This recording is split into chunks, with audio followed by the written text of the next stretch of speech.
Subscribe करा महानुभाव प्रतिपंथ चॅनलला व बेल बटन अवश्य दाबा लेटेस्ट नोटिफिकेशन प्राप्त करण्यासाठी। महानुभाव पंथामध्ये प्रमाणभूत आपण लीळा चरित्राला मानतो। लीळा चरित्रानंतर प्रमाणभूत ग्रंथ जर कोणता असेल तर तो म्हणजे स्मृतिस्थळ। स्मृतिस्थळामध्ये आचार्यांच्या काळामध्ये ज्या काही घटना घडल्या त्या घटनांचा सर्व इथे उल्लेख केलेला आहे। त्या संदर्भामध्येच हा ग्रंथ निर्माण झालेला आहे।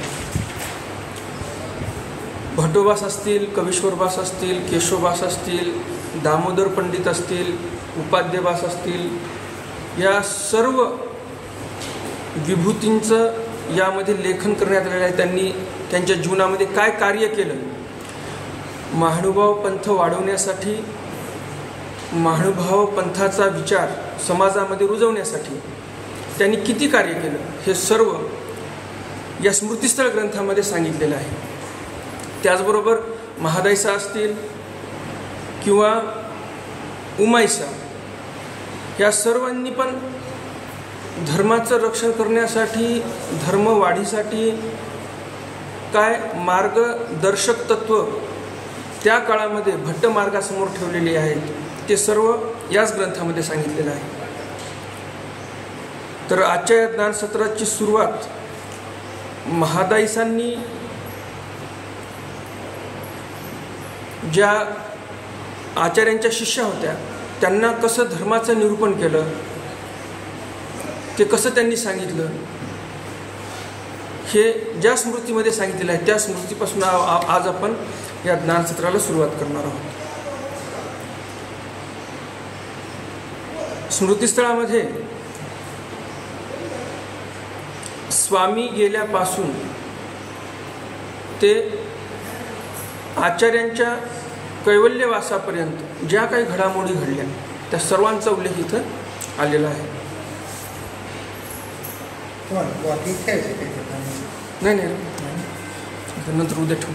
फोन सर्वांनी स्लो करून घ्या, सायलेंट करून घ्या सर्वांनी। स्मृतिस्थळ स्मृती क्रमांक 166। महादायसी भिक्षुकाचारू शोधुनी बाह्या शिक्षापणे। महादायसांनी भिक्षुकांचा जो आचार आहे त्यांची शोधणी केली आणि शोधणी करून बाह्यांना शिक्षापण केलेलं आहे। भिक्षुके विजना जाती विजणी बैसती। भिक्षुक विजनाला जायचे। विजन कशाला म्हणतात? विजन कधीही जनामध्ये बसून केल्या जात नसते। जन म्हणजे काय? हे लोक, तुम्ही सर्वजण किंवा इतर लोक, अशा लोकांमध्ये बसून विजन केल्या जाईल का? नाही। विजन कशाला म्हणतात? विगत जनसा विजन। ज्या ठिकाणावरून सर्व लोक निघून गेलेले आहेत, कोणी तिथं नाही, एकांतामध्ये बसून ईश्वराचं चिंतन करणे, स्मरण करणे, ब्रह्मविद्या शास्त्राचं अध्ययन करणे याला विजन म्हणतात। तर स्वामींच्या काळामध्ये स्वामींनी पण विजन केलेलं आहे। पण लीळा चरित्रामध्ये शब्द काय आलेला आहे? गोसावी विहरणा बीजे केले। विजनाला तिथं शब्द काय वापरलेला आहे? विहरण शब्द वापरलेला आहे। स्वामी विहरणाला जायचे, म्हणजेच काय विजनाला जायचे स्वामी पण। जसं अमरावती जिल्ह्यामध्ये खेड नावाचं गाव आहे, त्या गावी स्वामींना सवय लागली होती एका झाडाखाली दररोज जाऊन विजनाला बसायचे। असे बरेच ठिकाणी आपल्याला लक्षात येते की स्वामी विजनाला जायचे। डोमेग्राम असेल, एकांतीच्या काळामध्ये भावेश्वर नावाचं जे स्थान आहे त्या काळामध्ये भावतीर्थ असं बोलायचे त्या स्थानाला। तर भावतीर्थाला पण देव पिंपळाच्या झाडाखाली विजनाला बसायचे एकांतामध्ये। तर ईश्वर अवतार पण विजन करायचे। तर त्यांचाच आदर्श घेऊन स्वामींना पण सांगितलेलं आहे की ईश्वराचं चिंतन करण्यासाठी माणसाने विजनाला गेलंच पाहिजे। परंतु माणसाची परिस्थिती काय आहे? माणूस म्हणतो विजना जाता जैसा काही खळी बैसाव्या निजत आहे। माणसाची परिस्थिती अशी आहे की विजनाला जर जा म्हटलं एकांतामध्ये जाऊन देवाचं स्मरण कर, तर या माणसाला, या जीवाला असं वाटतं की जणू काही मला कोणती शिक्षाच झालेली आहे. कारण पूर्वीच्या काळामध्ये जर कोणी काही गुन्हा केला, विशिष्ट गुन्ह्यासाठी विशिष्ट शिक्षा असायची.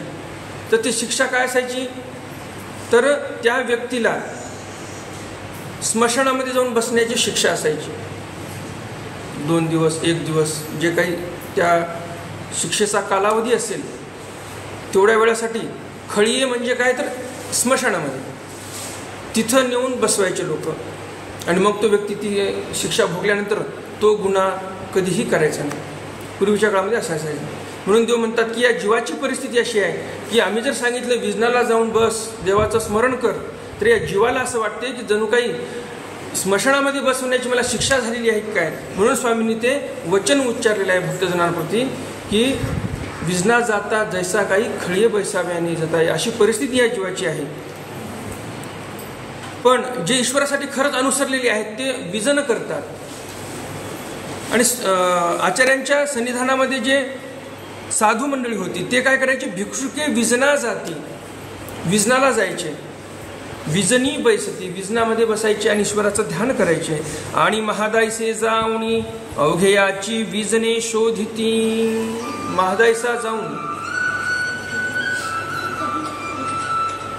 महादायसा जाऊन सर्वांचं विजन शोधायचे. म्हणजे काय, कोण कसा विजन करत आहे हे महादायसा पाहायची.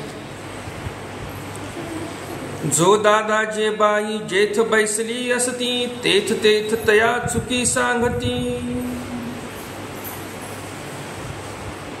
जी बाई आणि जो दादा, जो भिक्षुक आणि बाई म्हणजे साध्वी बाई, ह्या जिथं बसलेल्या असायच्या तिथं जाऊन काही चुकलं त्यांचं तर चुकी सांगायच्या.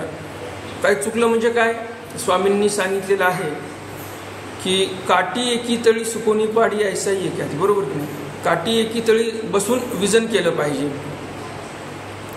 आणि आपण जर विजन करायला लागलो लिंबाच्या झाडाखाली बसून, जिथं एकदम घनदाट सावली आहे, आंब्याच्या झाडाखाली बसून विजन करायला लागलो, चिंचेचं झाड, लिंबाचं झाड, आता जिथं एकदम थंडीगार सावली आहे तिथे माणसाचं विजन होईल का, नाही. तिथं काय होईल, निद्रा, झोप येईल माणसाला. म्हणून स्वामींनी काय सांगितलं, विरळ सावली पाहिजे. अंगावर ऊनही पडत आहे, सावली आहे थोडी. देवाने एवढी काळजी घेतली बघा. याच्यामध्ये वेगळ्या वेगळ्या टप्प्यामध्ये वेगळे वेगळे पुरुष सांगितलेले आहेत. कोणी विरळ सावलीमध्ये बसते, कोणी दाट सावलीमध्ये बसते. आणि त्यामध्ये देवाने हेही सांगितलेलं आहे, शीतोष्ण परिहारू कीजे, म्हणजे शीताने उष्णाचा परिहार करणे आणि उष्णाने शीताचा परिहार करणे. म्हणजे काय, हिवाळ्याचे दिवस असतील दिवसभर उन्हामध्ये विजन करणे, दिवसभर ऊन घेणे. कारण हा जो विरक्त आहे याच्याकडे काय विजना आटणाला गेल्यानंतर सोबत काय तो दुलई घेऊन जाणार आहे का विजनाला, आटणाला निघाल्यावर गावोनी गावात जावे असं आटण चालू आहे त्याचं. आणि मग तो काय सर्व मात्रासोबत नेणार आहे का, एखादी रग, भारीची शॉल किंवा दुलई असं घेऊन जाणार का, नाही. जेची अंथरुण तेची पांघरून. एखादा जाड असा पदर आहे, धोतर आहे, ते आथरायला तेच आहे आणि पांघरायलाही तेच आहे. मग थंडीच्या दिवसामध्ये रात्रीला थंडी सहन करण्याची क्षमता कधी येईल त्याच्या ठिकाणी. दिवसभर उन्हामध्ये बसला, शरीरामध्ये उष्णता जास्त वाढली तर रात्री त्याला थंडीचा तेवढा त्रास होणार नाही. याला म्हणतात उष्णाने शीताचा परिहार करणे. आणि शीताने उष्णाचा परिहार करणे म्हणजे शीतल छायेमध्ये बसणे. जेणेकरून काय झालं, उष्णाचा परिहार झाला.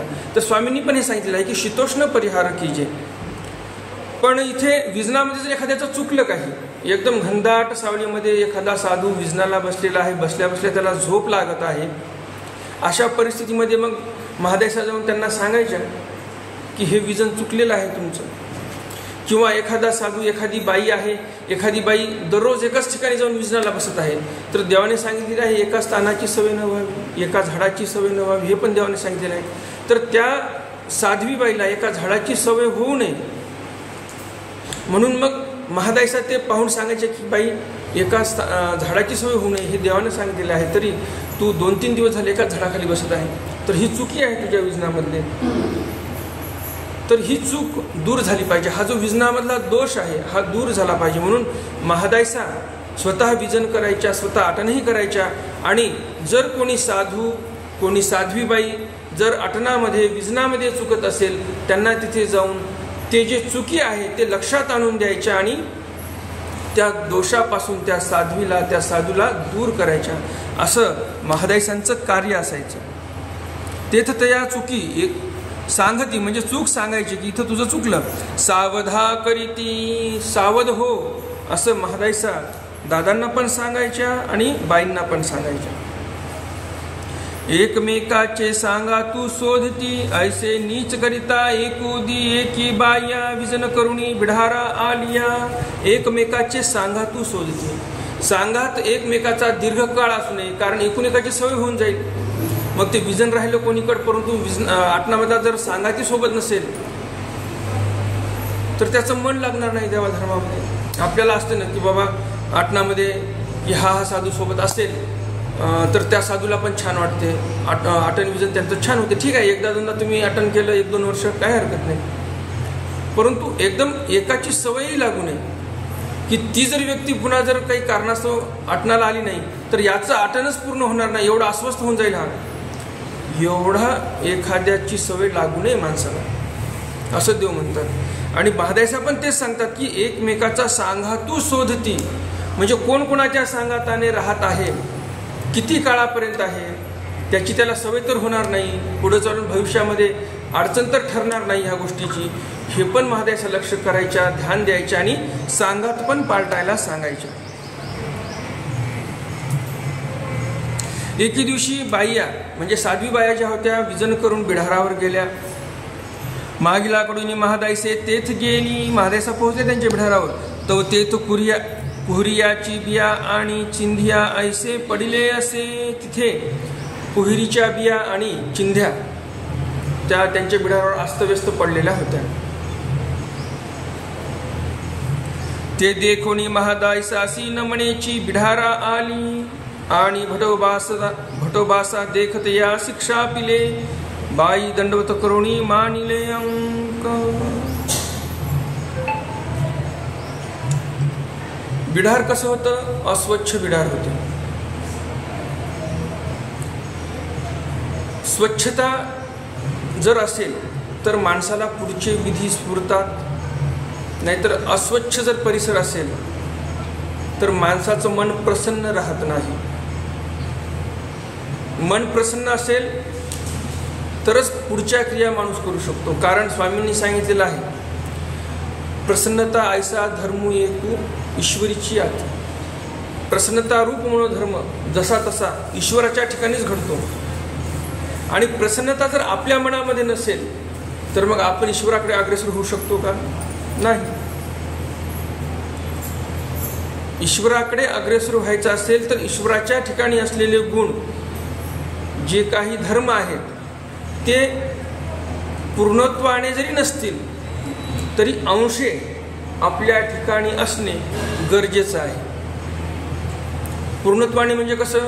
जसं जे काही गुणधर्म ईश्वराच्या ठिकाणी सांगितलेले आहेत ते ईश्वराच्या स्वरूपाच्या ठिकाणी पूर्णत्वाने आहेत. म्हणजे 100% जशी तशी प्रसन्नता, दया, मया, कृपा, करुणा हे जे गुण आहेत हे ईश्वराच्या ठिकाणी आहेत 100%. तसे 100% गुण आपल्या ठिकाणी असू शकतात का? नाही. अंशे का असे ना, आपण प्रयत्न करून ते गुण आत्मसात करू शकतो, ते धर्म आत्मसात करू शकतो. आपलं मन प्रसन्न असेल तर आपलं मन प्रसन्न असल्यामुळं आपण प्रसन्नतेने ईश्वराचं ध्यानचिंतन करू शकतो. आणि प्रसन्नता असण्यासाठी काय महत्त्वाचं आहे? स्वच्छता महत्त्वाची आहे. कारण इथं बिढारावर सर्व गर्दा होता, चिंध्या पडलेल्या, कुहरीच्या बिया पडलेल्या. महादेशाला ते पटलं का? पाहिल्या मन खिन्न झालं महादेशांचं. जाऊन भटोबासांपाशी सांगितलेलं आहे. मग भटोबासांपाशी महादेशाने जाऊन सांगितलं की असं असं त्यांचा बिढार असा आहे. त्यावेळेस भटोबासांनी त्या बायांना, त्या साध्वी बायांना शिक्षा पण केलं की असं तुम्ही वागू नये, स्वच्छता असणं ही महत्त्वाची आहे. मग ते जे काही साध्वी बाया होत्या त्यांनी आचार्यांपुढं दंडवत घातले आणि क्षमा मागितली. आणि त्यांचं सांगितलेलं मान्य केलं की आम्ही यापुढं असं बिढारावर घाण करणं हे करणार नाही, स्वच्छता आम्ही पाळणार. तथा रुक्मिणी स्वयंवर गायिणी बाह्या अवघेरणे. एखाद्या ठिकाणी साधू संत गेले आणि मग काही लोक आहेत तिथं जमलेले, लागले म्हणायला लोक की म्हणा काहीतरी भजन, म्हणा काहीतरी गवळण. त्यांनी म्हणावं आणि आपल्या साधूंनी लगेच चालू करावं.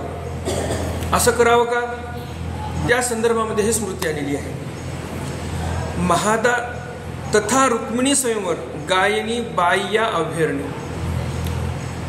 तथा म्हणजे त्याचबरोबर ज्याप्रमाणे बाईसांनी या महादाईसांनी मागच्या स्मृतीमध्ये त्या बायांना सांगितलं की असं वागू नये, त्याचप्रमाणे समोरही महादाईसांनी काहीतरी निरूपण केलेलं आहे साध्वी बायांना. ते इथे स्मृतिकार आपल्याला सांगतात. रुक्मिणी स्वयंवर गायनी बाह्या अवघेरणे. एका ठिकाणी बाया गेल्या, पुण्याच्या तरी पडवीला बिढार केलं. त्या लोकांनी म्हटलं की बाबा काहीतरी गायन करा. बायांनी लगेच गायन चालू केलं, साध्वी बायांनी. मग पुढं काय घडलं ते सविस्तर समोर येते. महादाईसे अटना गेली होती, तया पुढा एकी बाह्या अटणी होतिया, तेही रात्री ओसरीयेवरी रुक्मिणी स्वयंवर गायले. महादाईसा अटनाला गेलेल्या होत्या आणि महादाईसा ज्या क्रमाने अटनाला निघालेल्या आहेत त्याच क्रमाने काही बाया समोर निघून गेलेल्या होत्या अटनादिक्रमे. रात्री एका ओसरीवर त्यांनी बिढार केलं त्या साध्वी बायांनी. तिथं त्यांनी रुक्मिणी स्वयंवरातील ओव्या गायल्या. सकाळी निघाल्या. तो एरीदी तया निद्रास्ताना महादाईसे आली. एरीदी म्हणजे दुसऱ्या दिवशी महादाईसा त्या ठिकाणी आल्या. योगायोगाने तिथंच बिढार केलं महादाईसांनी. पण घरीचा म्हणितले आई काही गीत गाका. त्या घरचे जे काही बाया माणसं होते त्या म्हणतात आई काहीतरी गीत गायन करा. तो महादाईसी म्हणितले आई आम्हा गीत नेणू. महादाईसा म्हणतात आम्हाला गीत वगैरे काही येत नाही. तव ती म्हणितले काली एके आईसे आली, तेही कैसे बरवे गीत गायले. त्या घरचे लोक म्हणतात की काल एक आई इथंच उतरल्या होत्या, त्यांनी किती सुंदर गायन केलं बरं गीताचं. ते महादाईसी ऐकिले. ते महादाईसांनी ऐकलं आणि न म्हणेची महादाईसांना ते काय पटलं नाही. मग पुढा त्या महादाईसासी भेटलिया. महादाईसांना पुढं भेटल्या अटनादिक्रमे त्या. तो महादाईसे संभाषण न करीतीची. महादाईसांनी काही संभाषण केलं नाही त्यांच्याबरोबर. विभागू केला आणि त्यांच्यापासून विभाग केला. त्यांच्यासोबतही अटन केलं नाही, त्यांना बोलल्याही नाही, वेगळं केलं. आपण गायन करून पुढच्यांना थोडंसं चांगलं वाटलं हे तिथंच घडलं. कारण त्या बायांनी गायन केलं, त्या लोकांना पटलं ते गायन. पण महादाईसांनी गायन का केलं नाही?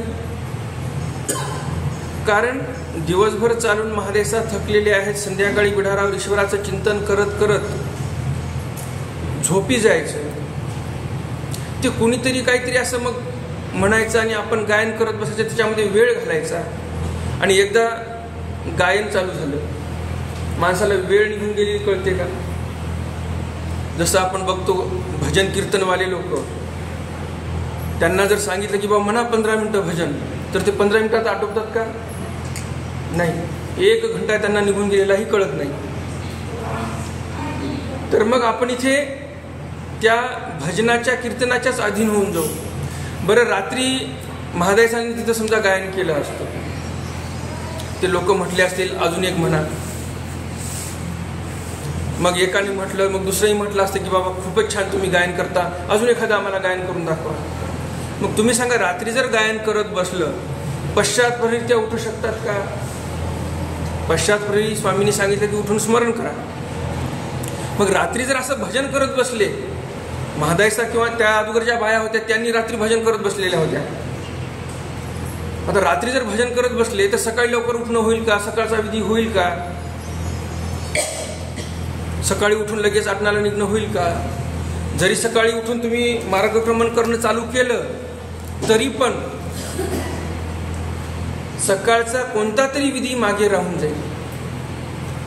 मग कसं असते बघा, आचार्यांच्या काळामध्ये साधू संत स्वतःच्या वेळेनुसार चालायचे, म्हणून त्या काळामध्ये समाज वेधला गेलेला होता. आताची परिस्थिती अशी आहे की यजमानांच्या मनावर साधू संतांचा टाइम टेबल झालेला आहे. सत्य परिस्थिती आहे, कोणावर टीका म्हणून करत नाही मी. एका ठिकाणी संन्यास दीक्षाविधीचा कार्यक्रम होता. एका मोठ्या वक्त्याला तिथं बोलवण्यात आलं कार्यक्रमामध्ये की बा तुमचं आम्ही व्याख्यान ठेवू, 1 घंटा तुम्हाला बोलायचं आहे. त्या कार्यक्रमामध्ये एका आईंची दीक्षा होती. म्हाताऱ्या आई होत्या त्यांचं बऱ्याच वर्षापासून इच्छा होती की दीक्षा घ्यायची. तर ते योगायोगाने त्या वर्षी ठरलं. त्यांच्या घरच्या परिवाराने कार्यक्रमाचं नियोजन लावलं छान. आणि परिवारातील एका व्यक्तीने त्या मोठ्या व्याख्यात्याला, त्या मोठ्या प्रवक्त्याला फोन करून सांगितलं की बाबा आमच्या आईची दीक्षा आहे, तुम्हाला व्याख्यानाला यायचं आहे, परंतु व्याख्यानाचा विषय राहील आई या विषयावर तुम्ही बोला.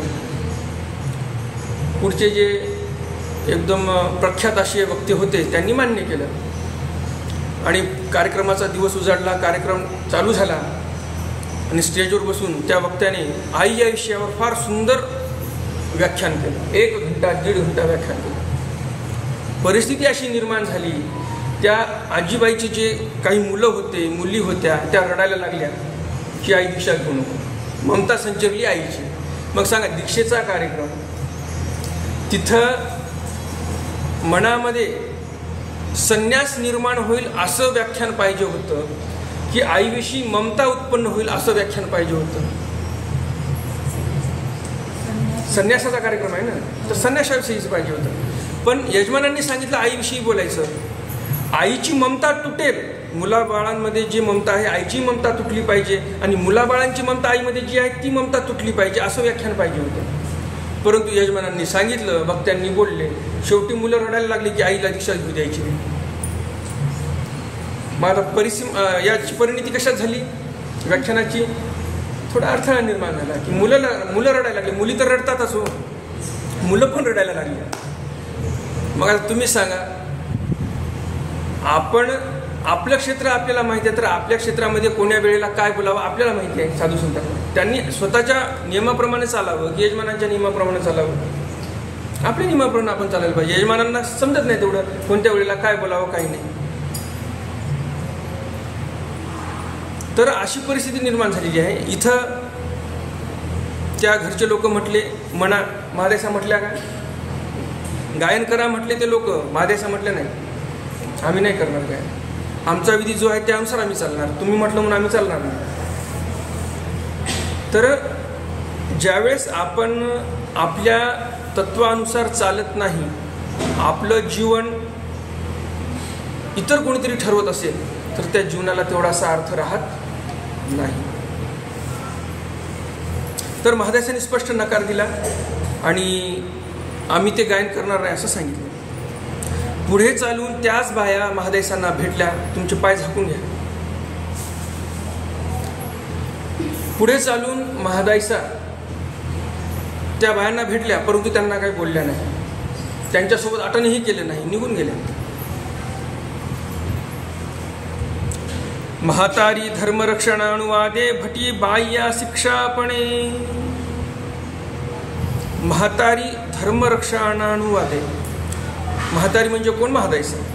त्यांनी धर्मरक्षणासाठी जे काही केलं, ही वार्ता आचार्यांच्या कानावर पडली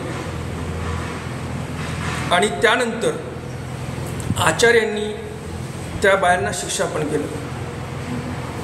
महादायसा अशा होत्या की वेळ प्रसंगी आचार्यांनाही माघार घ्यावी लागायची.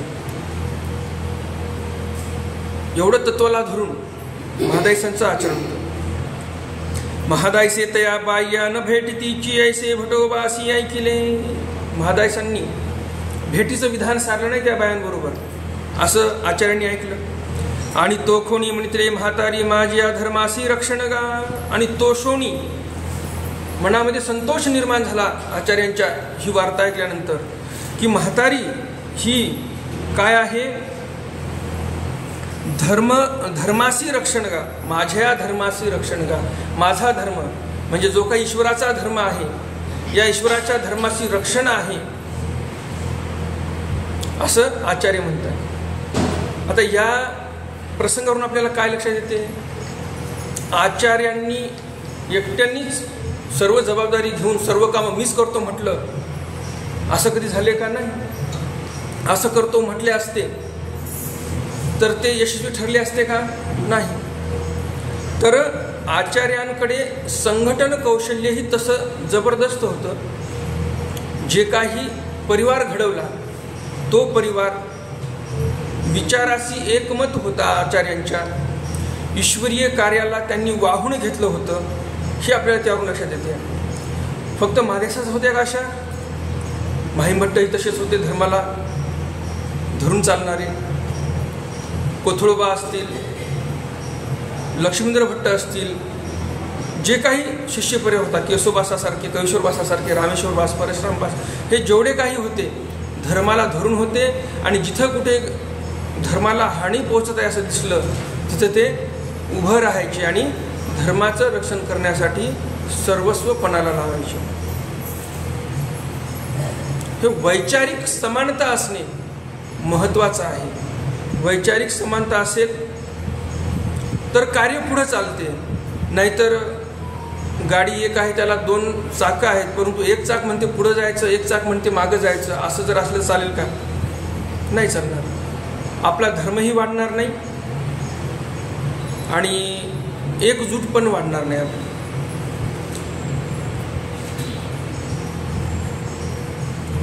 मग केतुलेनी काळे त्या बाया आलिया, अटन संपून त्याच बाया गुरुकुळामध्ये परत आलेल्या आहेत.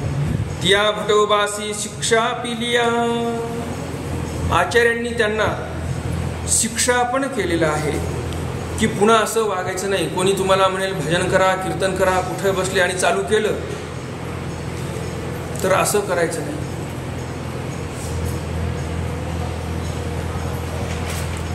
मग तैला गोणी कोणी कोठे काही गातीनांक. मग तैला गोणी हा प्रकार घडला. आचार्यांनी शिक्षा पण केलं त्या बायांना. तेव्हापासून गुरुकुळामध्ये एक दंडक तयार केला, एक नियम तयार केला की असं बाहेर गेल्यानंतर कोणीही गायन कर म्हटलं की गायन करत सुटायचं, असं करायचं नाही. हा नियम झाला. अटणी विजन प्रसंगे महाहिमभटा महादायसी शिक्षापणे. महादायसे गेली होती, महादायसा अटणाला गेलेल्या होत्या आणि माहीमभट्ट ही अटणा गेले होते. गावा एकी माहीमभट्टा ते ऐकोनी महादायसे भेटाव्या आली. उचिते बिजने पाहिली तव तेथ माहीमभट्ट नव्हते. ते एकी मळा होते तेथ भेटी झाली, अवघी क्रिया झाली. धर्मवार्ता प्रसंगे महादायसी म्हणितले. ईश्वर विरहे पुरुषाची येतव विजने नौभती. येस लागा पुरुषाची विजणे ऐसे धर्मद्वारे महादायसी दाखविले. ते माहीमभटी मानिले थोर सुख झाले अंक. अटणी विजन प्रसंगे माहीमभटा महादायसी शिक्षापणे. अटणी म्हणजे अटनात असताना, म्हणजे महादायसा आणि माहीमभट्ट हे दोघेही अटणामध्ये होते. आणि पुढे असं अटण चालू असताना, म्हणजे दोन्ही सोबत होते असं नाही बरं का, वेगळे वेगळे निघालेले होते. परंतु एका गावामध्ये असं कळालं महादेसांना की माहीमभट्ट याच गावामध्ये अटणाधिक्रमी आलेले आहेत. तर मग महादेसांना वाटलं चला त्यांची भेट घ्यावी, म्हणून महादायसा भेटण्यासाठी निघाल्या. उचित विजने पडताळले. उचित विजने म्हणजे काय, महादायसासारखे माहीमभटांसारखे प्रकांड पंडित. आचार त्यांचा एवढा चांगला होता. रुद्धपूरला असताना श्रीप्रभू महाराजांच्या सन्निधानामध्ये माहीमभट्ट उत्तम प्रकारचं आचरण करायचे. माहीमभट्ट त्या काळामध्ये व्यापारही करायचे, बिझनेस. कशाचा व्यापार करायचे? सोनारकीचा. सोनारकीचं दुकान त्यांनी बाजारपेठेमध्ये दुकान टाकलेलं होतं. जे काही दररोजचा व्यापार होईल, खरेदी विक्री, काही अलंकारांची घडवणी मडवणी, त्या पैशातून श्री प्रभू महाराजांचा ते खर्च करायचे. जे काही श्री प्रभू महाराजांना लागत असेल, पूजा सामग्री, जेवण खावण, पालखी, जे काही लागत असेल. तर ज्यावेळेस तो सोनारकीचा व्यापार आटपायचे, ते भिक्षाविधीचा वेळ झाला की ते दुकान बंद करायचे आणि भिक्षेला जायचे. भिक्षेला गेल्यानंतर गावामध्ये सर्वांना माहिती होतं की हे श्रीमंत माणसं आहेत, माहीमट्ट म्हणजे सोन्याचा व्यापार करतात.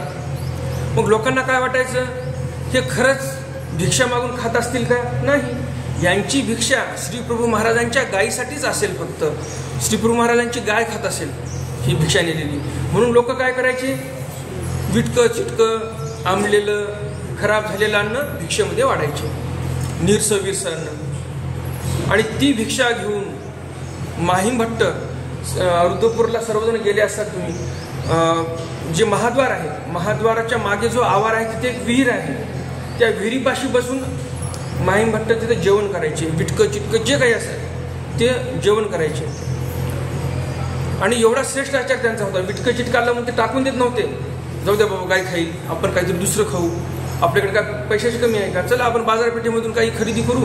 कारण रुद्रपूरमध्ये बाजारपेठ मोठी होती, स्पेशल रांधावण हाट होती रुद्रपूरला. रांधावण हाट म्हणजे काय, ज्या बाजारामध्ये पूर्ण हॉटेलच होते त्याला रांधावण हाट म्हणायचे. जिथं रंधन चालायचं, स्वयंपाक चालायचा, म्हणून रांधावण हाट म्हणायचे त्याला.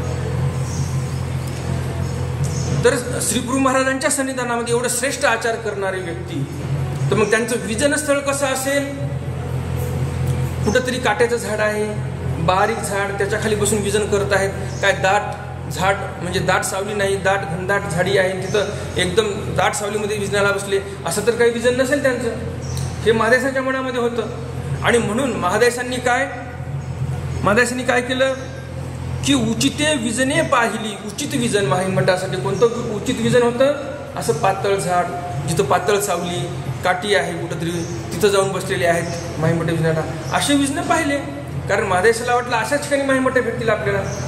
परंतु माहीमठ तिथे भेटले नाही. माहीमठ कुठे भेटले? एकी मळा होते. मळा म्हणजे काय? जिथं एकदम छान घनदाट सावली आहे, विहीर आहे, पाणी आहे, आजूबाजूला पूर्ण ओलितीचं रान आहे, एकदम थंड वातावरण आहे, घनदाट झाडी आहे, अशा ठिकाणी माहीमठ विजनाला बसलेली आहे. अवघी क्रिया झाली, भेटीचा विधी झाला. धर्मवार्ता प्रसंगे महादायसी म्हणितले. माहीमभट्टही विद्वान पंडित, महादायसाही विद्वान. मग आता दोघंही विद्वान आहेत, मग कशाला धर्मवार्ता करायची? असं काय झालं का? नाही. तर परस्पर भेट झाली विद्वान लोकांची की धर्मवार्ता व्हायचीच, काही क्षेमवार्ता पण व्हायची. तर अशी धर्मवार्ता झाली. आणि धर्मवार्ता चालू असताना महादायसा म्हणतात, ईश्वर विरह्या पुरुषाचे तव हे विजन नव्हती. जो खरंच ईश्वराच्या विरहामध्ये दुःखिस्त झालेला साधू आहे त्याचं तर हे विजन नाही. ईश्वराच्या दुःखामध्ये जो दुःखिस्त आहे तो एकदमच अशा घनदाट सावलीमध्ये आरामशीर झोप घेण्यासाठी तर नक्कीच येणार नाही. माहीमभट्ट जरी असले तरी पण विजनाला जर घनदाट सावलीमध्ये बसलेले असतील तर नक्कीच त्यांना झोप येणार. आणि म्हणून म्हणतात हे उचित विजन नाही, अनुचित विजन आहे. महादायसा म्हणतात ये सलागा पुरुषाची विजने. जे पुरुष इंद्रियार्थ घेतात, जे काही विखो पदार्थ आहेत ते घेतात, ज्यांचं मन ईश्वराच्या ठिकाणी तर लागलेलं आहेच, परंतु इतर भौतिक सुखांकडेही थोडीशी सलागता आहे, त्यांची संलग्नता आहे, थोडीशी इकडे ओढा आहे, अशा लोकांचे हे विजन आहेत. त्यांना थोडंसं शरीराला सुखही पाहिजे, जास्त उन्हाचा ताप नको, एकदम शांत असं घनदाट झाडाखाली बसण्याचं ज्यांना आवडते ते सुखाकडे ओढल्या गेलेली माणसं जी आहेत अशा लोकांचे हे विजन आहेत असं महादायसा माहीमभट्टांना तिथं म्हणतात. ऐसे धर्मद्वारे महादायसी दाखविले, असं धर्मद्वार महादायसांनी माहीमभट्टांना दाखवलेलं आहे. ते माहीमभट्टी मानिले, ज्यांना खरंच जीवनामध्ये काहीतरी प्राप्त करायचं असते ती व्यक्ती आपलं जर कुठं चुकलेलं असेल तर लगेच मान्य करत असते. जसं माहीमभट्ट एवढे विद्वान पंडित षडशास्त्र संपन्न ब्राह्मण, त्यांनी लगेच महादायसांचं ते जे वक्तव्य आहे ते ऐकून घेतलं, मान्य केलं. ते असं नाही म्हटले की जाऊ द्या, सोडून द्या, आम्हाला नका सांगू, आम्हाला तेवढं समजते, आम्ही काय तेवढे अज्ञानी नाहीत, असं म्हटले का? माहीमभट्ट नाही, ऐकून घेतलं. माहीमभट्टी मानिले, मान्य केले. थोर सुख झाले, माहीमभट्टांना दुःख झालं का? नाही, थोर सुख झालेलं आहे माहीमभट्टांना की महादायसा ह्या इथे येऊन मला दोषापासून वाचवलेलं आहे महादायसांनी. नाहीतर हळूहळू अविधीमध्ये अविधी पुन्हा घडला असता आणि मग माझे पुढं काय झालं असतं काय माहिती. तर असे सर्व ऐकून माहीमभट्टांना सुख झालेलं आहे. आणि म्हणून आपण धर्मासाठी धर्मसंयुक्तिक जर एखाद्याचं बोलणं असेल तर ते बोलणं आपण ऐकलं पाहिजे, किंबहुना ते वक्तव्य आपण, ते तत्व आपण आचरणातही आणले पाहिजे, हे आपलं लक्षात ठेवलं पाहिजे.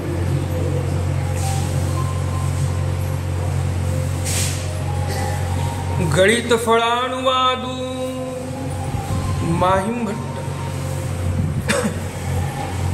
भटोबास इथे गळित फळाविषयी अनुवाद करतात. एक वेळ कोणा एका प्रस्ताव्या भटोबासी म्हणितले, ब्रह्मविद्येचा उपदेश या साधन चरितार्थ करी तरी ईश्वर प्राप्ती होय, ना गळित होय तरी मुख्य देवतेचे फळ होय, ऐसे भटोबासी अनुवादिले. जो ब्रह्मविद्येचा उपदेशीय आहे, एक वेळ एका प्रसंगावर एका प्रस्ताव्यावर भटोबास म्हणतात की ब्रह्मविद्येचा जो उपदेशी आहे, साधन चरितार्थ करी तरी ईश्वर प्राप्ती होय. म्हणजे ज्याला ब्रह्मविद्येचं ज्यानं अध्ययन केलेलं आहे, संन्यास घेतलेला आहे आणि स्वामींच्या वचनाप्रमाणे ज्याने आचरण केलं, त्याचं शाब्दचरित झालेलं आहे, अशा व्यक्तीला ईश्वर प्राप्ती होते. परंतु काही जण असतात की ईश्वराचं ज्ञान तर कळते परंतु ते संन्यास घेऊ शकत नाहीत. योग तर आलेला होता परंतु तो योग भ्रष्टाते पावलेला आहे, योग भ्रष्ट झालेला आहे तो. अशाला काय होते? स्वामींनी सांगितलेलंच आहे, योग भ्रष्ट तो शाश्वत समलोकात ते पावे. शाश्वत समलोक कोणता आहे तर चैतन्य प्राप्ती जी आहे, चैतन्याचं फळ जे आहे ते शाश्वत समलोक म्हटलेलं आहे. कारण काय? मोक्षाच्या ठिकाणी जसा आनंद आहे, इतर देवतेपेक्षा सर्वात श्रेष्ठ जे सुख आहे ते चैतन्य माया देते, दीर्घ काळासाठी आहे पण कायमचं नाही. म्हणून देवाने म्हटलेलं आहे शाश्वत समलोकात ते पाहावे. शाश्वताच्या सम, शाश्वत पद कोणाचं आहे? ईश्वराचं आहे. त्या पदाच्या सम म्हणजे समान आहे सुखाच्या अर्थी मायेचं फळ, पण पूर्णपणे योग समान आहे का? ते नाही. शाश्वत पद ते नाही. चैतन्य मायाच्या ठिकाणी जरी जीव प्राप्त झाला तरी 1 कोटी 2 कोटी 3 कोटी वर्षानंतर का असेना त्या जीवाला पुन्हा नरकामध्ये यावंच लागते. 1 कोटी वर्षाचं जरी फळ भोगलं त्याने तिथे सुखाचं, तरी पण त्याला 1 कोटी वर्षाचं पुण्य संपलं त्याचं की पुन्हा नरकामध्ये यावंच लागणार आहे. पुनरुपी जननम पुनरुपी मरणम पुनरुपी जननी जठरे शयनम, या चतुर्विध कर्मफळामध्ये जन्म घ्यावाच लागणार आहे. सुख आहे, दुःख आहे, सर्वच आहे. मग इथे तर आचार्यांनी या प्रसंगावर तेच सांगितलेलं आहे की मुख्य देवतेचे फळ होय. देवतेंपैकी मुख्य देवता कोणती आहे? चैतन्य माया ही मुख्य देवता आहे. तर त्या देवतेचं फळ होते असं भटोबासांनी इथे सांगितलेलं आहे. बाह्या शब्दार्थ घोकवणे एको दिसू भटोबासी म्हणितले बाह्या व्याख्यान न धरे शब्द शब्दार्थ सवेची घोकवा अंक. आचार्यांनी एके दिवशी म्हटलं की आपण जर अर्धा घंटा किंवा 1 घंटा व्याख्यान केलं तर आपल्या या गुरुकुळातील ज्या काही बाया आहेत 1 घंट्याचं व्याख्यान त्यांच्याकडून धरल्या जात नाही, तेवढं त्यांना पाठांतर होऊ शकत नाही हे आचार्य म्हणतात. आणि म्हणून काय म्हणतात आचार्य, शब्द आणि शब्दार्थ सोबतच घोकवा. त्यांना शब्दही घोकवा, शब्दाचा अर्थही घोकवा. एकदा सांगून मोकळं होऊ नका, त्यांच्याकडून पाठांतर करून घ्या, असं आचार्य परमार्गामध्ये सर्व जे काही विद्वान पंडित आहेत त्यांनाही तो आदेश देतात. माहिम भट्टी ब्राह्मणा प्रत्युत्तर देणे. माहिम भट्टांनी एका ब्राह्मणाला प्रत्युत्तर दिलं. माहिम भट्टी एके ठाई पोथी वाचित होते. माहिम भट्ट एका ठिकाणी पोथी वाचत बसले. तर तेथे एक विद्वांस आला, तिथे एक विद्वान पंडित आला. तेनी उभा ठाकोणी एकू दोन्ही शब्द ऐकिले. तिथे उभे राहून त्या ब्राह्मणाने 1-2 शब्द ऐकले आणि म्हणतले अबद्ध अबद्ध अबद्ध. तो ब्राह्मण काय म्हणतो माहिम भट्टांना की तुम्ही जो श्लोक उच्चारलेला आहे, तुम्ही जे वाक्य उच्चारलेलं आहे ते वाक्य, ते शब्द अबद्ध म्हणजे अशुद्ध उच्चारलेलं आहे तुम्ही, असं माहिम भट्टाला ते ब्राह्मण म्हणतात. माहिम भट्टी ऐसे पाहुणी म्हणतले तोंड अबद्ध तरी बाजी. माहिम भट्टी ऐसे पाहुणी म्हणतले तोंड अबद्ध तरी वाची जाय. पोथी अबद्ध तरी फाडी जाय आणि तो क्षोभला. माहिम भट्ट म्हणतात माझा जर शब्द अशुद्ध असेल तर वाचा जाय.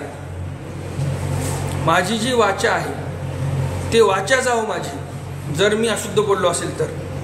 आणि जर पोथी अबद्ध, जे मी पोथी वाचलेली आहे ती जे पोथी अबद्ध असेल तर मग तुम्ही पोथी फाडून टाका. आहे का हिंमत तुमची? आता हा जो ब्राह्मण आहे त्या ब्राह्मणाला कदाचित हे माहिती नसावं की हे माहिम भट्ट आहेत म्हणून, आणि म्हणून त्याने तो तिथं उद्धटपणा केलेला आहे. तथा शूद्रा शुभम नास्ती श्रवणे ब्राह्मणा प्रतिवाक्य देणे. गावी एकी माहिम भट्ट भिक्षा करुणी नदी उदका गेले. एका गावामध्ये माहिम भट्टांनी भिक्षा केली, पाण्यासाठी नदीकडे गेले. वाळवंटी विहिरा उदक भरित होते. नदीच्या पात्रामध्ये त्या वाळवंटामध्ये कोणीतरी खड्डा केलेला होता, त्यामध्ये शुद्ध पाणी येत होतं आणि तिथे पाणी भरत होते. तेथ विद्वांस एकू होता तेणे म्हणितले. तिथे एक विद्वान होता, तो विद्वान म्हणतो शूद्रस्य शुभम नास्ती. माहिम भट्टी ऐसे पाहुणी म्हणितले ब्राह्मणस्य विशेषतः ये तुलेणी तो क्षोभला. तो ब्राह्मण काय म्हणतो शूद्रस्य शुभम नास्ती. जे शूद्र लोक आहेत ते शुभम नास्ती म्हणजे ते शुभ नाहीत, म्हणजेच काय आहेत ते अशुभ आहेत असं तो ब्राह्मण म्हणतो. कारण कदाचित असंही त्या ब्राह्मणाला वाटलं असेल माहिम भट्ट म्हणजे काय, शिखासूत्राचा त्याग केलेले. कारण महानुभाव पंथाची शिकवण काय होती, पहिलं स्वामींनी सांगितलेलं होतं की शिखासूत्राचा त्याग करा. शिखा म्हणजे शेंडी, सूत्र म्हणजे जाणवं. आता माहिम भट्ट हे स्वामींच्या वचनाचं पालन करणारे, म्हणून माहिम भट्टांनी जानवं टाकून दिलेलं होतं. त्यांनी काही धारण केलेलं नव्हतं जानवं, आणि शेंडीही नव्हती. आणि वस्त्राचा परिधान कसा, स्वामींनी सांगितलेलं होतं जळघाणी फेडोनी मळघाणी लावीजे. बरोबर की नाही? वस्त्र पण कसे असले पाहिजे, मळकट, खराब. हा माहिम भट्टाचे वस्त्र जे आहेत ते गेरुव्या रंगाचे होते. जे अन्य संप्रदायाचे लोक गेरुव्या रंगाचे वस्त्र वापरतात, वस्त्र तसेच होते, गेरू दिलेला होता कपड्याला, पण एवढंच होतं की एकदम मळकट असे कपडे होते. मग त्या ब्राह्मणाला काय वाटलं की हा कोणीतरी शूद्र आहे, म्हणून तो ब्राह्मण माहिम भट्टांना म्हणतो की शूद्र जे असतात ते अशुभ असतात. माहिम भट्ट काय उत्तर देतात, माहिम भट्ट म्हणतात ब्राह्मणस्य विशेषतः. शूद्र तर अशुभ असतीलच, पण ब्राह्मण लोक तर फार विशेषतः म्हणजे विशेषत्वाने ब्राह्मण लोक हे काय आहेत, अशुभ आहेत असं माहीमभट्ट म्हणतात. ये तुलेनी तो क्षोभला, आणि तो मग हे शब्द ऐकून आश्चर्यचकित झाला की याला संस्कृत भाषा येते. आता वास्तविक पाहता माहीमभट्ट हे ब्राह्मणच होते, परंतु काय म्हणतात माहीमभट्ट, शूद्र जर अशुभ असतील तर मग विशेषत्वाने ब्राह्मणही अशुभ आहेत.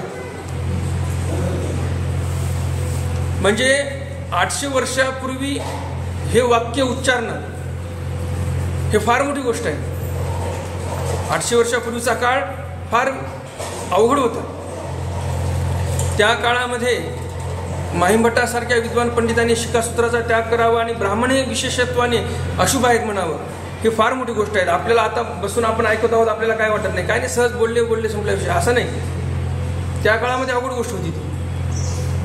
आणि माहीमभट्टांनी हिंमत काय केली, त्यांच्या ठिकाणी हिंमत होती म्हणून हिंमत केली. जर त्यांच्यासमोर कोणी येऊन बसला जरी असता विद्वान पंडित, या ब्राह्मणाने जाऊन, या ब्राह्मणाने म्हणजे कोणता हा ब्राह्मण जो म्हणत आहे की शूद्र हे अशुभ असतात आणि माहीमभट्ट म्हणतात की ब्राह्मणच अशुभ असतात, तर हा जो ब्राह्मण बोलणारा आहे, हा ब्राह्मण जर गावात जाऊन सांगत बसला असता की ब्राह्मणाला हा व्यक्ती अशुभ बनत आहे, तर अख्खा गावातील ब्राह्मण लोक जमले असते, 4-5 गावातील ब्राह्मण लोक जमून तिथं आले असते चर्चा करायला आणि दंड देण्यासाठी. परंतु पुढचा व्यक्ती बोलणारा माहीमभट्ट आहे म्हटल्यानंतर सर्वजण गपचूप बसले. कारण माहिती आहे, आपण काही त्यांच्या पुढे जाऊन विद्वत्ता आपली दाखवण्याचा प्रयत्न केला, चर्चा करण्याचा प्रयत्न केला, या माणसाला षडशास्त्र तोंडी पाठ आहेत, 4 वेद तोंडपाठ आहेत, यांच्या पुढे कोण बसून बोलणार, हे त्या लोकांना माहित होतं. कारण माहीमभट्ट ज्यावेळेस तेलंगणामध्ये प्रभाकर नावाचं शास्त्र अध्ययन करून आले होते, तेलंगणामधून पार तिकडे पैठणला जाईपर्यंत हे पूर्ण जी गोदावरी नदी आहे, या गोदावरी नदीवरील जे काही दोन्ही थडीवर जे काही गावं होते, प्रत्येक गावामध्ये जाऊन प्रत्येक ब्राह्मणाला धर्मार्थ म्हणजे शास्त्रार्थासाठी आव्हान करायचे की या शास्त्राची चर्चा करायला माझ्यासोबत. आणि प्रत्येक गावचा विद्वान पंडित त्यांनी हरवलेला होता, एवढी ख्याती त्यांची पसरलेली होतीच. मग आता त्यांच्यासमोर कोण बसणार आणि चर्चा करायला चालू करणार, कोणीच हिंमत नव्हती, कोणाकडे हिंमत नव्हती. मग आता हे असं बोलणं त्या काळामध्ये फक्त माहीमभट्टांच्याच ठिकाणी तेवढं धारिष्ट होतं आणि म्हणून माहीमभट्टांनी तिथं ते धारिष्ट दाखवलेलं आहे.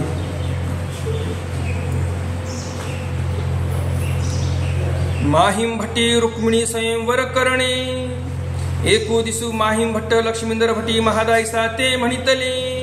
एका दिवशी माहीमभट्ट लक्ष्मींधर भट्ट हे महादेसांना म्हणतात, समोरे रुक्मिणी स्वयंवर कान करा. धवळ्याचा पूर्वार्ध महादेसांनी तयार केलेला होता, राहिला होता उत्तरार्ध. मग लक्ष्मींधर भट्ट आणि माहीमभट्ट महादेसांना म्हणतात की तुम्ही रुक्मिणीसोर का बरं करत नाही. महादायसी म्हणते माझं काही करवेल, धवळ्याचा पूर्वार्ध तर आम्ही तयार केला, आता उत्तरार्ध कोण करणार आहे, माझ्याच्यानं होणार आहे का ते करणं, नाही होणार. आणि म्हणून महादेसा म्हणतात की माझ्याच्यानं ते होणार नाही. तय गोसावी वरू दिला म्हणून स्फुरले, त्यावेळेस गोसावी यांनी वर दिला म्हणून स्फुरलं ते. आता काय होणार आहे माझ्याकडून. माहीमभट्टी लक्ष्मींद्र भट्टी म्हणितले, तरी आम्ही शब्द घडवून तुम्ही गा. लक्ष्मींद्र भट्ट आणि माहीमभट्ट म्हणतात वाक्याची रचना आम्ही करून देतो, तुम्हाला काव्य निर्मिती आम्ही करून देतो, फक्त तुम्ही गायन करा. मग तेही शब्द घडवू पदे बांधली आणि महादायसी गायली, यापरी दुसरी माळ केली. मग लक्ष्मींद्र भट्ट आणि माहीमभट्टांनी शब्द घडवून पदे बांधली म्हणजे ओव्या तयार केल्या आणि त्याचं गायन महादायसांनी केलं. यापरी दुसरी माळ केली म्हणजे उत्तरार्ध धवळ्याचा तयार झाला. एकीकडे बघा नरेंद्र बासांनी रुक्मिणी स्वयंवर तयार केलं, रामदेव राजाच्या दरबारामध्ये जाऊन वाचून दाखवलं. रामदेव राजा म्हटला होता, एका ओवीला 1 सुवर्ण असू मी देतो, 1 सोन्याचं नाणं एका ओवीला, हा ग्रंथ माझ्या नावाचा करून टाक. काय म्हणले नरेंद्रबास म्हणे आमच्या कवी कुळाला कलंक लागेल, म्हणे बोल लागेल की कवींनी पैसे घेऊन काव्य विकलं, हे मी देऊ शकत नाही तुम्हाला. पण राजासोबत कोण वाईट करून घेणार, राजासोबत पंगा कोण घेणार? कारण उद्या राजा आपलं काहीतरी अहित करू शकतो हेही माहीत होतं, कारण राजाचं डोकं सरकलं तर राजेशाही त्या काळामध्ये. म्हणून नरेंद्रबास काय म्हणतात की बाबा हे काव्य मी तुम्हाला असंच देऊन टाकतो, पैसे घेणार नाही, फक्त यामध्ये काही त्रुटी आहेत तेवढ्या मला दुरुस्त करून घेऊ द्या, एक रात्र माझ्याकडे ग्रंथ राहू द्या. तर नरेंद्रबासांनी घरी ग्रंथ नेला. फक्त 800 ते 900 ओव्या ते लिहून घेऊ शकले त्याच्यावरून, आणि सकाळी लगेच राजाने सैनिक पाठवले आणि तो ग्रंथ बोलून घेतला. तिघही भाऊ बसले लिखाण करायला. त्या काळामध्ये कसं होतं, एका साईडला दौड ठेवलेली असायची आणि मग त्या मोरपिसाने ते शाईने असं बुडबू बुडबू लिहायचं. तिघं भावांनी 300 ओव्या लिहिल्या, सकाळपर्यंत 900 ओव्या लिहू शकले. आणि बाकीच्या 900 ओव्या लिहायच्या राहून गेल्या, सैनिक येऊन ग्रंथ घेऊन गेले. हे मी कशासाठी सांगितलं की एकीकडे बघा कवी म्हणतात की मी राजाला तो ग्रंथ सुवर्ण असू जरी दिल्या तरी मी ग्रंथ देणार नाही. म्हणजे त्या नरेंद्र कवीला राजा रामदेव 1800 सुवर्ण मुद्रा देणार होता, 1800 सोन्याचे नाणे, कारण ते 1800 ओव्यांचा रुक्मिणीश्वर ग्रंथ होता. परंतु त्यांनी तो दिला नाही, कवी कुळाला बोल लागेल म्हणून. तर पैशापुढं झुकले नाही ते, आणि पैशापुढं अशा वस्तू भेटतही नसतात. पण जिथं प्रेम आहे तिथं सर्व काही मिळते. बघा इकडे लक्ष्मींद्र भट्ट आणि माहीम भट्टांनी स्वतः काव्य तयार केलं. धवळ्याचा उत्तरार्ध लक्ष्मींद्र भट्टांनी आणि माहीम भट्टांनी तयार केला आणि महादेशाला म्हणे हे तुमचंच काव्य आहे, तुम्हीच गायन करा.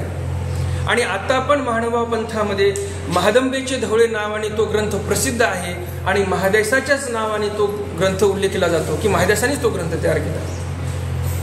जिथं मनामध्ये प्रेम असते तिथं कोणत्याही गोष्टी घडू शकतात.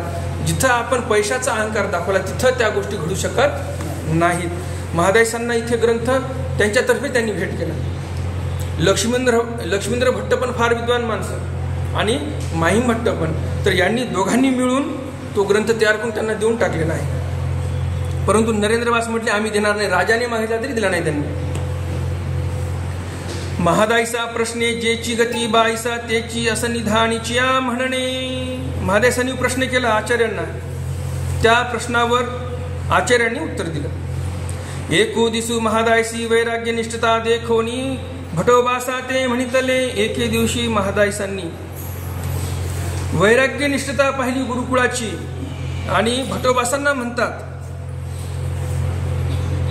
नागदेया आमते गोसावी लाळिले ताळिले म्हणून अनुसरलो आणि येन देखत्या देवा कारणे अनुसरली असती. हळवेली पळवेली यासी काय होईल. एवढं सुंदर वाक्य इथं उच्चारलेलं आहे महादेशांनी. महादेशा काय म्हणतात आचार्यांना जाऊन, भटोबासांना महादेशा म्हणतात की आचार्य हो, नागदेया आपला लाड देवांनी केला. महादायसा उमायसा माहीमभट्ट असतील किंवा मग नागदेवाचार्य असतील, नाथोबा असतील, उमायसा असतील, आबायसा असतील, हे सर्व सर्वज्ञ श्री चक्रधर स्वामींच्या सन्निधानातील भक्त आहेत. त्यांनी स्वतः सर्वज्ञ श्री चक्रधर स्वामींना पाहिलेलं आहे. सर्वज्ञ श्री चक्रधर स्वामींनी यांचे लाड पुरवलेले आहेत. कोणाचे? आचार्यांचे. आचार्यांना कधी काही खावं असं वाटलं दिलं, आचार्यांना चांगले वस्त्र घालायला दिले, आचार्यांची तब्येत बिघडली तर त्यांना एकदम ठणठणीत केलं, तब्येत चांगली केली त्यांची, वेळप्रसंगी शिक्षापन पण केलं. तर महादेशा म्हणतात की सर्वज्ञ श्री चक्रधर स्वामींनी आपला लाड केला, आपण देवाला पाहिलं म्हणून आपण अनुसरलो. परंतु आपल्या जो परमार्गातील हे जे काही गुरुकुळ आहे, या गुरुकुळामध्ये हे सर्व जे संन्यासी आहेत, 700-500 गुरुकुळ जे आहे, यांनी देवाला पाहिलेलं नाही. तरी पण हे न देखत्या देवा कारणे हळवेली पळवेली, ज्या देवाला यांनी पाहिलंच नाही त्यांच्यासाठी हे दुःख करत बसलेले आहेत झाडाखाली. किती अधिकारी आहेत, हे का अनाधिकारी आहेत का? आणि जर एखादा अहंकारी व्यक्ती असता, त्यांनी काय म्हटलं असतं, अरे काय म्हणे सन्निधान भोगलं आम्ही देवाचं, हे काय म्हणे कपाळ करंटे लोक आता अनुसरले, देव यांचं तोंड पाहायलाही थांबले नाही, एवढे पापी लोक आहेत हे आताचे जे अनुसरलेले आहेत. असा म्हटलं असता की एखादा अहंकारी माणूस की आम्हाला देवाचं सन्निधान होतं, आम्ही श्रेष्ठ हो, यायला काहीच नाही, देवानं तोंड पाहायला बी देव थांबले नाही यायचं, असं निधान दिलं देवाने. परंतु महादेशांनी तसा अहंकार मनामध्ये आणला नाही. महादेशाचा उलट गुण घेतात. या स्मृतीहून आपण काय लक्षात घेतलं पाहिजे, आपण कुठेही गेलो त्यांच्याकडून आपण गुण घेतला पाहिजे, आपण चांगलं काय घेऊ शकतो हे लक्षात घेतलं पाहिजे. ते जे आचार्यांच्या जवळ अनुसरलेले सगळे सन्निधानामधले होते, लक्ष्मींद्र भट्ट असतील, केशवबास असतील, कवीश्वरबास असतील, यांनी सर्वांनी श्री चक्रधर स्वामींना पाहिलेलं नव्हतं, तरी पण ढसा रडायचे एकदा झाडाखाली जाऊन देवाचं स्मरण करत बसले की देव आम्हाला भेटला नाही. तर महादेशांनी तो गुण घेतला की खरंच ज्या देवाला पाहिलं नाही त्यांच्यासाठी रडत आहे ते तर आपल्यापेक्षाही अधिकारी आहे.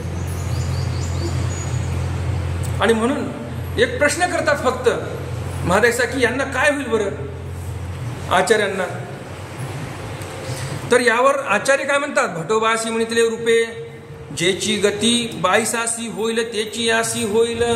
आचार्य म्हणतात रूपे जेची गती बाईसासी, बाईसांना काय झालं, प्रेमदान.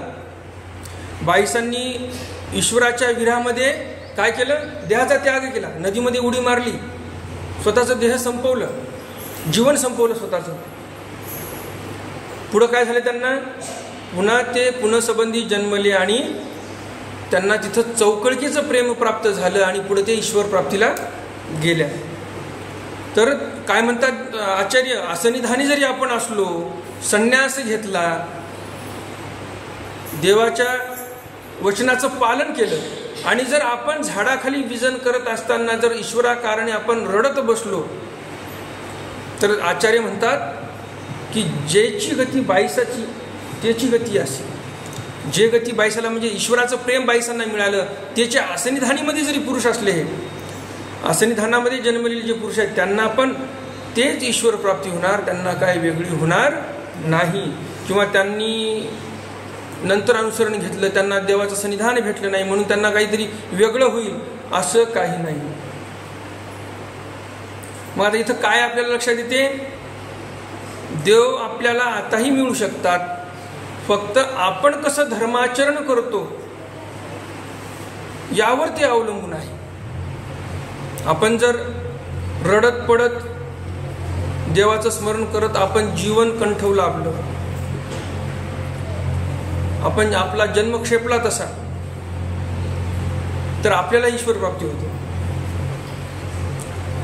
जसं देवानं सांगितलं की जीव क्षेणा एका माझी ते एक आपजवी आपणेयासी जे जन्माचा सहस्त्री निस्तरो न सके. काय सांगितलं देवाने याच्यामध्ये की हा जीव असे काही कर्म करतो, एका क्षणामध्ये असे काही कर्माचं अर्जकत्व करतो की हजारो जन्म घेतली तरी ते पाप फिटणार नाही, असे काही कर्म करतो हा जीव. एकीकडे देवाने मग आता याचं क्षालन करण्यासाठी पण उपाय सांगितला. अप्राप्ती निमित्तके दुःखे कर्माची या राशी नासती. कर्माच्या राशी नसतात की नाही. देवाने सांगितलं का की 1.25 पुष्पांची पूजा केली म्हणजे कर्माच्या राशी नसते, असं कुठं आलेलं आहे का. आता आपल्या मानवपंथामध्ये निघालं 51 लाख पुष्पांची देवाला पूजा, कोणी म्हणते 1.25 लाख पुष्पांची देवाच्या ठिकाणी पूजा, कोणी म्हणते आम्ही 1.25 लाख दिवे लावू देवाच्या ठिकाणी. तर आता हे जे आपलं चालू झालेलं आहे वाईट आहे असं म्हणत नाही मी. तुम्ही जर देवासाठी रडत पडत आहात आणि हेही करत आहात तर काय हरकत नाही, परंतु देवासाठी रडणं म्हणजे देवाने जे सांगितलं की बाबा माझ्यासाठी रड तू, हे दिलं सोडून आणि तुम्ही दुसरंच करत बसलात तर हे मात्र चुकीचं आहे. जर तुम्हाला वाटत असेल की आम्ही 1 लाख दिवे लावले किंवा 1 लाख पुष्प वाहिले देवाला आणि आमचं झालं आता ईश्वर प्राप्ती होणार आम्हाला, तर हे चुकीचं आहे. 56 भोग उपहार असेल किंवा ते काय महाउपहार वगैरे वगैरे वगैरे असे उपहार केल्याने ईश्वर प्राप्ती होते असं देवाने कुठे सांगितलेलं नाही किंवा आचार्यांनी तसं सांगितलेलं नाही. बरं मी ते करू नका असंही म्हणत नाही बरं का, कोणावर तरी टीका करायला मी इथं बसलो असं काही नाही. करू नका असं म्हणत नाही मी, तुम्ही करा ना. 1.25 लाख फुलं वाहा, आपण दररोज सकाळी उठून देवासाठी रडलं पण पाहिजे ना. देवानं जे सांगितले त्या वचनाचंही पालन करा आणि तुम्हाला मग तुमचं हे हेतू आहे. भावाचा आहे, तुमचा भाव आहे तो. हेतू द्या सोडून, हेतू आला म्हणजे विषय संपला तिथं, ईश्वर प्राप्ती संपली तिथं. जीव आपल्या मनामध्ये हेतू धरून आपण जर कोणतं ईश्वरीय कार्य आपण काही विधिविधान करत असेल तर तुमचं ईश्वराकडे अग्रेसर होणं हे चुकीचं आहे. म्हणजे होणारच नाही तुम्ही ईश्वराकडे अग्रेसर, ईश्वर प्राप्ती तुम्हाला होणार नाही. जीवन तुमचं जर हेतू क्रियेमध्ये गेलं, तुम्ही काहीही जरी केलं जीवनामध्ये, तुम्ही आयुष्यामध्ये ठरवलं की चप्पल घालणार नाही, भिक्षा मागूनच खाणार, आणि त्यामध्ये जर कोणता हेतू असेल, तो हेतू तुमचा पूर्ण झाला म्हणून तुम्ही ते करणं चालू केलं, तुम्हाला ईश्वर प्राप्ती होणार नाही. निर्हेतुक करा, निर्हेतुकपणे देवासाठी रडा, तरच ते देव तुम्हाला मिळेल. तुम्ही 51 लाख फुलं वाहा की 1.25 लाख फुलं वाहा, परंतु देवासाठी रडणं हे महत्वाचं आहे. देवानं सांगितलं की अप्राप्तिकी निमित्तिके दुःखे कर्माच्या राशी नसती. अप्राप्तीचं दुःख, आता हे जे महादेसा म्हणतात की न देखत्या देवा कारणे हळवेली पळवेली, हळहळ करत आहेत हे साधू संत, झाडाखाली बसून रडत आहेत. महादेसांनी ते पाहिलं. असं जे रडत आहेत, अशा या रडणाऱ्या संतांनी, त्यांनी मग 1 लाख फुलं वाहू, काही विधी करू, त्याचा काही विषय नाही. जे देवाने सांगितलं ते करत आहेत, ते ॲडिशनल मग ते जास्त करत आहेत, तो भाग वेगळा राहिला, त्यांना काही पाप लागणार नाही.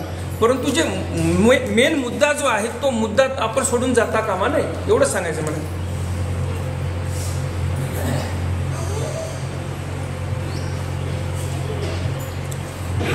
ऐसी भटोबासी थोरी प्रशंसली, अशी थोरी भटोबासांनी त्याची प्रशंसली. जे असनिधानामध्ये जन्मलेले पुरुष आहेत, जे रडत आहेत देवासाठी, त्यांची भटोबासांनी प्रशंसा केलेली आहे. भटोबास म्हणले नाही की हे पापी होते म्हणून असनिधानी आले, बिलकुल नाही. म्हणून हे लक्षात ठेवायचं, वास्तविक पाहता पापीच आहोत आपण. विषय हा नाही की आपण संन्यास घेतला म्हणजे आम्ही फारच पुण्यवान आहोत, असंही नाही. इथं कलियुगामध्ये जो जन्माला आला तो पापी. धर्मराजा युधिष्ठिराला 7 दिवस फक्त श्वास घेतला या कलियुगामधला तर नरकाचे दर्शन करवले. धर्मराजा युधिष्ठिर यमदूताला म्हणतो, अरे मी कधी आयुष्यात खोटं बोललो नाही, पाप करण्याचा तर विषयच नाही, आणि तुम्ही मला या नरकाच्या रस्त्याने तरी का बरं आणलं. यमदूत म्हणतात, श्वास तर घेतला इथं तुम्ही नरकामध्ये, या कलियुगामध्ये. कलियुगाचा प्रभावच असा आहे, इथं श्वास घेतला तरी तुम्हाला नरकाचं दर्शन घ्यावं लागलं. म्हणजे युधिष्ठिराला नरकाचं दर्शन घ्यावं लागलं. युधिष्ठिरा पुढं तर आपण धर्माचरण काहीच करत नाही, बरोबर की नाही. त्यामुळं इथं जन्माला आलेला व्यक्ती तर पापी राहणारच, परंतु मी पापी नाही हे जर सिद्ध करायचं असेल तर ईश्वर भक्तीशिवाय त्याला पर्याय नाही. एकनिष्ठतेने ईश्वर भक्ती केली पाहिजे. तर मग हे पाप जरी आपण जोडलं, नरक जरी जोडले, आता इथं जन्माला आलो म्हणजे काय झालं, चौकडीचे नरक लागलेच आपल्याला. तुम्ही उपदेश घ्या, वासनिक असा, तुम्ही दीक्षा घ्या, तुम्ही काही घ्या, तुम्हाला चौकडीच्या नरकाचा शिक्का लागला. 60 लाख वर्षाचा नरक तुम्हाला भोगावंच लागणार, हे ठरलेलं आहे, स्वामींनी स्वतः सांगितलेलं आहे. तर हे ठरलेलं असल्यामुळं आपण दैवाचे भाग्याचे तर असूच शकत नाही, बरोबर की नाही. तरी पण आचार्य म्हणतात की यांच्या दैवाची थोरी आहे. तर हे आपण लक्षात घेतलं पाहिजे. जरी कोणी दोषी असला, कोणी पापी असला, त्याच्याकडे जर काही चांगला गुण असेल तो आपण घेतला पाहिजे. तथा प्रश्ने परवागमनी द्विगुणानुष्ठान कथन. तथा म्हणजे त्याच बरोबर महादेसांनी दुसरा प्रश्न केला परवाविषयी. तर त्या प्रसंगी आचार्य म्हणतात द्विगुणानुष्ठान. द्विगुण म्हणजे दुप्पट अनुष्ठान आपण केलं पाहिजे आपल्या आध्यात्मिक विधींचं.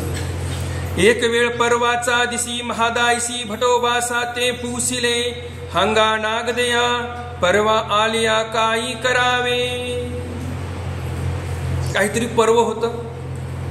पर्व म्हणजे जसं दवना पर्व, पविते पर्व, असे पर्व असतात आपल्या हिंदू संस्कृतीमध्ये. तर असं काहीतरी एक पर्व होतं आणि त्या पर्वाच्या प्रसंगावर महादायसांनी प्रश्न केला. हंगा नागदया परवा आलिया म्हणजे पर्व असं काही आलं, किंवा मग असा नवमी येते किंवा महाशिवरात्री येते, बरोबर की नाही. तर असे जे पर्व असतात अशा टायमाला काय करावे, साधकानं काय करावं. भटोबासी म्हणितले परवाचा दिसी दुनाजाप्य करावे. नवमी आहे, महाशिवरात्री आहे, आषाढ एकादशी आहे, हे जे असे नपाळत्याचे दिवस आहेत. इतर संप्रदायामध्ये ते एक पर्व काळ आहे त्यांच्यासाठी.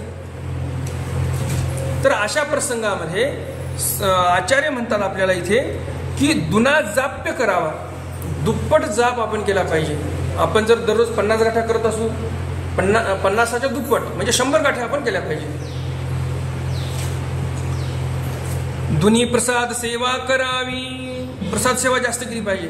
ईश्वर परायणा परमेश्वर स्मरणी सदा पर्वसे. जे ईश्वर परायण आहेत त्यांना तर सदा सर्व काळ पर्वच आहे. हा महात्म्याचा विधी, हा महात्म्यांचा विधी आहे. आरतिया स्वरू, आरतिया म्हणजे कोण? जे वासनिक मंडळी आहेत, जे ईश्वराची आरती करतात त्यांनी अभ्यागत वस्त्रपूजा हा वासनिकाचा विधी. अभ्यागत कोणी आले त्यांची अभ्यागत वृत्ती करणे, व्यवस्थित वस्त्रदान करणे, काही त्यांची पूजा करणे, अन्नदान करणे, हा वासनिकाचा विधी. आचार्य म्हणतात हा वासनिकाचा विधी झाला. शोधू, आता हा वासनिकाचा विधी म्हणजे एवढाच करावा असं नाही, तर जे साधकाचा विधी आहे, दुना प्रसाद सेवा करणे, जाप्य करणे, हे पण केलं पाहिजे सोबत. अस्तेनी पदार्थे असिकेयाचा विधी. जे काही आपल्याकडे प्रसाद आहेत, जे काही आपल्याकडे पदार्थ आहेत, आपल्याकडे जे पदार्थ उपलब्ध आहेत त्या पदार्थाने आपल्या यथाशक्तीने आपण पूजाविधी केली पाहिजे साधू संतांची. ऐसे भटोबासी सांगितले, असं भटोबासाने सांगितलं.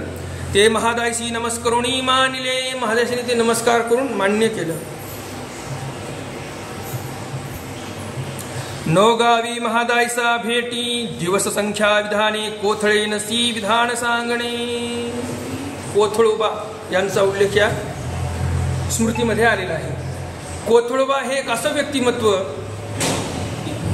की या कोथळोबांना श्री प्रभू महाराजांनी अस्तिपरी सांगितले. तुम्हाला तर माहितीच आहे, श्री गुरु महाराज म्हणजे कशी वेडी पिशी मूर्त. त्यांनी कधी कोणाला काही ज्ञानाचं निरूपण केलं नाही. सर्वज्ञ श्री चक्रधर स्वामींनी अस्तिपरी सांगितली, भरपूर काही तत्वज्ञान सांगितलं, परंतु श्री प्रभू महाराजांनी कुठे असं निरूपण केलं नाही. परंतु अपवाद ठरले फक्त कोथळोबा. कोथळोबांना श्री प्रभू महाराजांनी अस्तिपरीचं निरूपण केलं होतं, अस्तिपरीचं निरूपण केलं होतं, असे ते दैवाचे भाग्याचे. महादायसे नवगावी होती. नवगाव आता पण ते स्थान आहे उपलब्ध. महानुभाव पंथामधील असं एकमेव स्थान नवगावचं स्थान आहे की जिथं स्वामींच्या काळामध्ये जसा ओटा भक्तजनांनी तयार केला होता, जशाच तसा ओटा आताही तिथे आहे. वरून मार्बल लावलेला आहे. बऱ्याच लोकांनी प्रयत्न केला, आम्ही जीर्णोद्धार करतो, ओटा काढतो, मोठं करतो, असं करतो. तिथल्या पुजाऱ्यांनी सांगितलं बिलकुल ओट्याला हात लावायचा नाही, जसं जमेल तसं आम्ही वर्गणी करू, आम्ही मंदिर बांधू. ते स्वामी तिथे जाण्याच्या अगोदरचे ओटे आहेत. स्वामींच्या समोर जो ओटा तयार करण्यात आला आणि तो ओटा जशाच तसा आहे, ते एकमेव नवगावचं स्थान.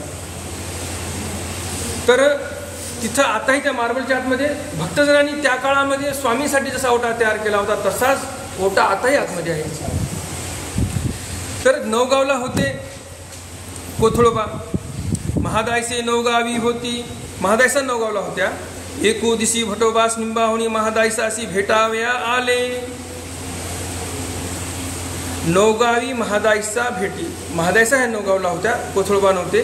तर तिथं महादायसा असताना भटोबास निंब्यावरून महादायसांना भेटण्यासाठी आले.